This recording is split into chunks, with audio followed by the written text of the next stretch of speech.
नमस्कार दोस्तों, मैं हूं सुमित। आपके सामने एक बार फिर से आ गया हूं अपने नए वीडियो के साथ। और इस वीडियो में हम डिस्कस करने वाले हैं एसएसडीज के बारे में।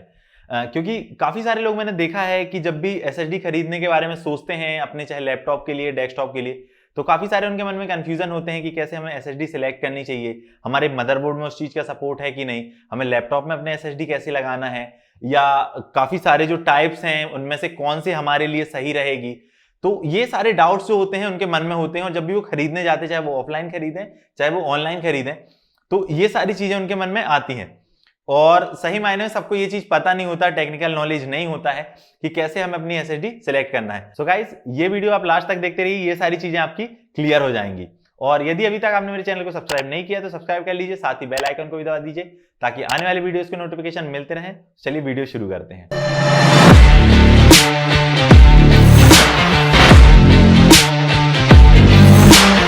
देखिए, सबसे पहले यदि हम बात करते हैं कुछ समय पहले की, तो हमारे मन में स्टोरेज डिवाइस को लेके इतना कंफ्यूजन नहीं होता था कि कैसे हमें सिलेक्ट करनी है, क्योंकि हम हार्ड ड्राइव खरीदते थे, उसको ही अपनी बूट ड्राइव बनाते थे, उस पर ही अपने सॉफ्टवेयर डालते थे, उस पर ही अपना स्टोरेज रखते थे, पार्टीशन बना के काम अपना कर लेते थे।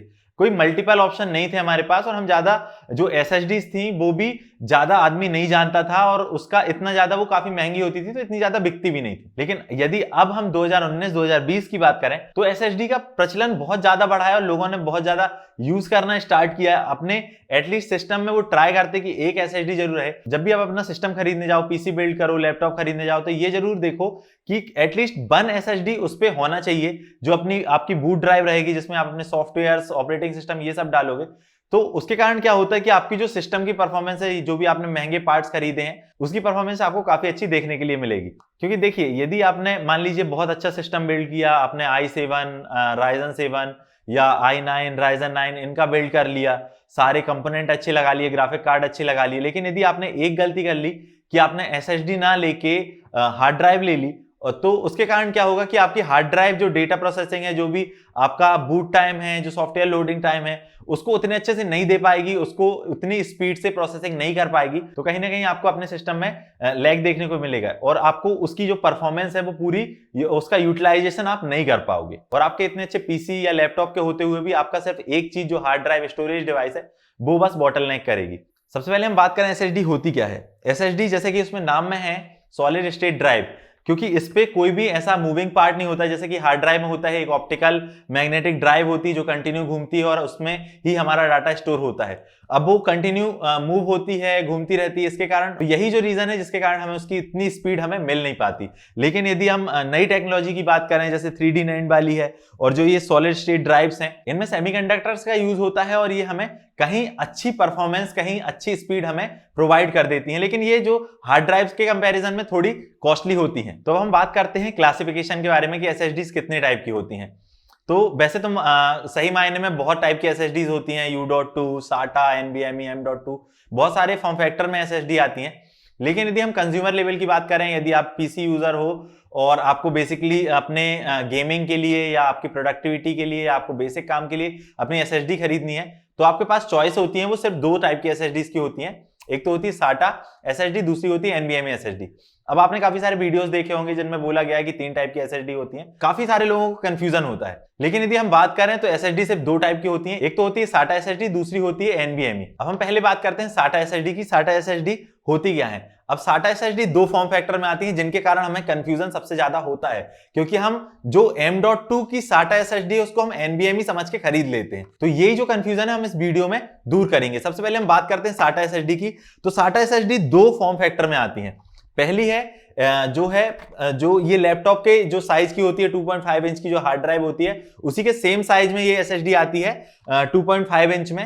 अब जो दूसरी एसएसडी होती है SATA में, लेकिन जो उसका फॉर्म फैक्टर होता है वो M.2 में आता है। अब हम SATA एसएसडी के टेक्निकल्स के बारे में बात करें तो SATA एसएसडी SATA 3 लेन का यूज करती है, और जो ये प्रोटोकॉल यूज करती है वो AHCI प्रोटोकॉल यूज करती है, और इसकी जो बैंडविड्थ होती है वो अप्रॉक्स 600 Mbps के अप्रॉक्स होती है। अब ये जो टेक्निकल स्पेसिफिकेशन है ये SATA एसएसडी की है, जो कि चाहे आप M.2 फॉर्म फैक्टर में लो, चाहे आप 2.5 इंच के फॉर्म फैक्टर में लो, इनकी स्पीड आपको सेम मिलेगी, आपको इसको जो परफॉर्मेंस है वो बिल्कुल सेम मिलेगी, कोई भी इसमें अंतर नहीं होगा। देखिए, यदि आप कोई भी SATA SSD लेते हो तो उस पे आपको जो मैक्सिमम स्पीड आपको मिलेगी वो होगी 600 Mbps, क्योंकि हम जो SATA 3 SSD के बारे में बात कर रहे हैं उसका बैंडविड्थ ही होती है 600 Mbps के आसपास, तो उससे ज्यादा उसकी स्पीड नहीं मिल सकती। तो कंफ्यूजन होता है ना कि ये SSD SATA SSD लेने में आदमी इसको SATA SSD समझता है और इसको लेने में उसको कोई कंफ्यूजन नहीं होता, लेकिन जब बात आती है SATA M.2 की और NVMe M.2 की, तो यहाँ पे आदमी का कंफ्यूजन होता है और उसको सिलेक्ट करने में दिक्कत जाती है। देखिए अब हम SATA SSD की बात करें कि हमें वो कब लेनी चाहिए, चाहे वो आपकी M.2 हो, चाहे वो 2.5 इंच वाली फॉर्म फैक्टर वाली हो,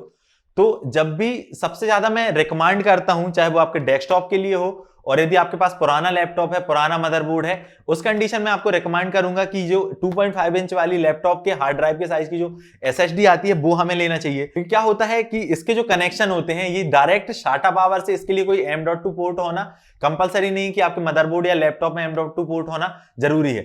अब यदि आपके पास कोई पुराना लैपटॉप है, कोई पुराना मदरबोर्ड है और उस पर ये पोर्ट नहीं भी है, तो आप इसको डायरेक्ट कनेक्ट कर सकते हैं। जो आपके मदरबोर्ड में SATA कनेक्टर है और आपका जो SATA पावर की केबल है उससे डायरेक्ट करके आप इसको अपने मदरबोर्ड से कनेक्ट कर सकते हो और इस पे आप इसको अपनी बूट ड्राइव बना सकते हो।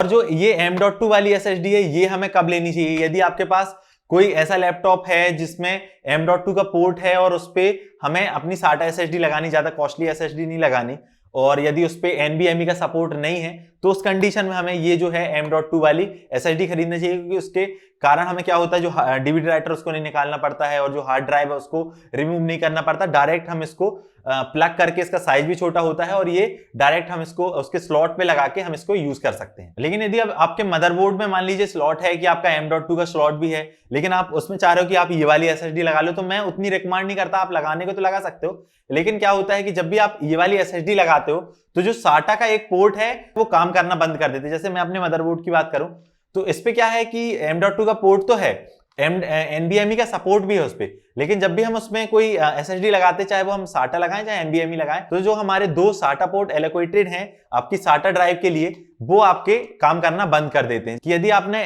जो M.2 SATA SSD लगा ली, उसके बाद आपका SATA पोर्ट काम करना ही बंद कर दिया, साथ में ये थोड़ी उससे महंगी आती है, जो 2.5 इंच वाली SSD होती, SATA SSD होती है, उससे थोड़ी ये महंगी आती है। अब यदि हम बात करें कि कब हमें SATA SSD लेनी चाहिए, यदि आपको बहुत ज्यादा ऐसा काम नहीं करना है जिसमें कंटिन्यू आपको बहुत ज्यादा रीड राइट हो रहा है, यदि आपको बहुत ज्यादा रीड राइट स्पीड चाहिए नहीं है, तो उस कंडीशन में यही बोलूंगा कि आप SATA SSD लो। क्योंकि NVMe कंपैरिजन में ये काफी सस्ती होती हैं और आपको चाहे गेमिंग करनी हो, चाहे आपको बेसिक काम करना हो, उस कंडीशन में आपको बहुत अच्छी परफॉर्मेंस ये दे देती है। और यदि आपके पास कोई पुराना मदरबोर्ड है, पुराना लैपटॉप है, तो आप इजीली इस SATA SSD को आप उस पर कनेक्ट कर सकते हो। चाहे लैपटॉप है तो लैपटॉप में आप DVD राइटर की जगह कैडी आती है, जिसपे आप अपना जो SSD है उसको इंसर्ट करके आप DVD राइटर को रिमूव करके आप वहां पे यूज कर सकते हो। तो थोड़ा जुगाड़ करके आप उसको अपने लैपटॉप में भी यूज कर सकते हो। अब हम इसके बाद बात करते हैं दूसरी SSD के बारे में, जिसको लेके भी काफी सारे कंफ्यूजन होते हैं और जो मेरा वीडियो बनाने का रीजन है वो इसी के बारे में समझाना था कि जो दूसरी SSD है वो है NVMe। अब हमें वो कैसे सिलेक्ट करना चाहिए, तो सबसे पहले यदि हम बात करें कि हम विजुअली कैसे सिलेक्ट कर सकते हैं कि हमारी NVMe कौन सी है और SATA कौन सी है, तो जो SATA M.2 SSD होती है उस पे दो कट होते हैं, 3 नॉच के साथ ये SSD आती है। और वही हम बात करें NVMe SSD की, तो इस पे क्या होता है, 2 नॉच होती हैं और एक कट इसमें आपको देखने के लिए मिलता है। तो आप इजीली आइडेंटिफाई कर सकते हो कि कौन सी NVMe है, कौन सी SATA SSD है। यदि हम टेक्निकल्स की बात करें तो जो NVMe SSD है उसका नाम NVMe इसलिए है क्योंकि ये जो लेन यूज करती है वो NVMe है, नॉन वॉलेटाइल मेमोरी एक्सप्रेस, और जो ये प्रोटोकॉल यूज करती है वो PCI एक्सप्रेस का यूज करती है, और जो उसकी बैंडविड्थ अप्रॉक्स होती है वो 4 Gbps के आसपास होती है, जो कि काफी तेज है। और जो SATA SSD के कंपैरिजन में यदि हम बात करें तो 5 से 6 गुनी स्पीड दे देती है। और यदि आप बेसिक से बेसिक NVMe SSD भी लेते हो तो आपको कम से कम 2 Gbps की स्पीड तो प्रोवाइड करा ही देती है। जैसा इसमें हम देखते हैं कि इसकी बैंडविड्थ अप्रॉक्स 3 Gbps 4 Gbps के आसपास की होती है, तो इसकी मैक्सिमम स्पीड 3.5 Gbps 3.6 Gbps के आसपास आपको मिल जाती है। और आपको कब ये लेनी चाहिए, देखिए जब भी आपका ऐसा कोई काम है, जब भी आपको यदि रीड राइट स्पीड ज्यादा चाहिए, यदि आप कोई ऐसा काम कर रहे हो कि आपके बड़े प्रोजेक्ट आपको इंपोर्ट करना है, प्रोडक्टिविटी का काम है, बड़े आपको इफेक्ट लगाना है, वीडियो एडिटिंग है, या तो फिर आप आफ्टर इफेक्ट पे काम कर रहे हो, BFX का काम कर रहे हो, जिनमें आपको बड़े बड़े प्रोजेक्ट को इंपोर्ट एक्सपोर्ट करना पड़ता है, तो उस कंडीशन में डेफिनेटली बोलूंगा कि आपको NVMe SSD सिलेक्ट करना चाहिए। और आपको NVMe SSD लेने से पहले क्या देखना चाहिए, अब विजुअली तो आपको समझ में आ गया कि उसमें 2 नॉच होती हैं NVMe में, और SATA में आपको 3 नॉच देखने के लिए मिलती है। लेकिन यदि हम बात करें टेक्निकल्स की, तो जब भी आप कोई मदरबोर्ड खरीदो, जब भी आप अपना PC बिल्ड करो, तो मदरबोर्ड जब भी आप सिलेक्ट करते हो, तो जो भी आप मदरबोर्ड सिलेक्ट करो उसकी वेबसाइट पे जाओ, उसकी जो कंपनी की वेबसाइट है, उस मदरबोर्ड की स्पेसिफिकेशन देखो कि उस पे जो M.2 पोर्ट अवेलेबल है उस पे आपको NVMe का सपोर्ट मिल रहा है कि नहीं, PCI Gen 3 का सपोर्ट मिल रहा है कि नहीं, या PCI Gen 4 का सपोर्ट मिल रहा है कि नहीं।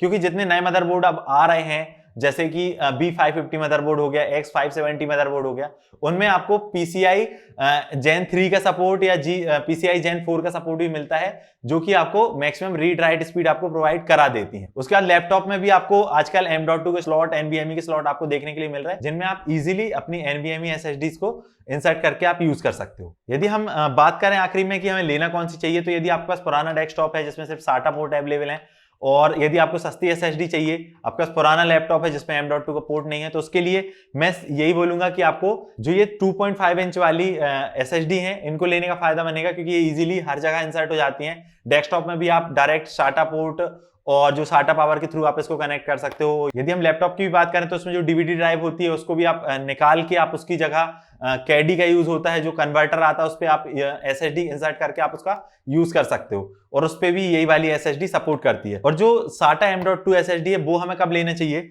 जब आप जो ये SSD लेते हो इससे थोड़ी आपको कॉस्टली पड़ती है, लेकिन यदि आपके लैपटॉप में M.2 का सपोर्ट है, M.2 का स्लॉट है और आपको NVMe नहीं लेना, आपको बेसिक SSD लेना, तो आपको उस कंडीशन में आपको SSD जो है M.2 प्रेफर करनी चाहिए जो SATA वाली है। और नहीं तो आपको जो तीसरी SSD जो लेना चाहिए, यदि आपके में सपोर्ट है, आपको जरूरत है, तो आप इस NVMe SSD को ले सकते हो, और आपको वो लेना चाहिए यदि आपको प्रोडक्टिविटी और हाई लेवल का काम करना है। और जो भी SSDs मैंने बताते जा रहा हूं उनकी लिंक आपको डिस्क्रिप्शन में मिल जाएगी अमेजॉन की, आप उन पे जाके परचेस कर सकते हैं। मैंने फिल्टर करके सिलेक्ट करके SSDs की लिंक डाली हुई है, तो आप उनको वहां से परचेस कर सकते हैं। सो आई होप गाइस कि आपको ये सारी चीजें समझ में आ गई होंगी कि SSD हमें कैसे सिलेक्ट करना है, कौन सी सही है, हमारी जरूरत के अनुसार कौन सी सही है, हमें गेमिंग के लिए लेना, प्रोडक्टिविटी के लिए लेना, तो ये सारी चीजें आपको समझ में आ गई होंगी। तो बस अभी के लिए खत्म करते हैं। यदि आपको ये वीडियो पसंद आया है तो लाइक कीजिए, शेयर कीजिए, सब्सक्राइब कीजिए, साथ ही बेल आइकन को भी दबा दीजिए ताकि आने वाले वीडियोस के नोटिफिकेशन आपको मिलते रहें। तो मिलते हैं नेक्स्ट वाले वीडियो में, जब तक के लिए बाय बाय।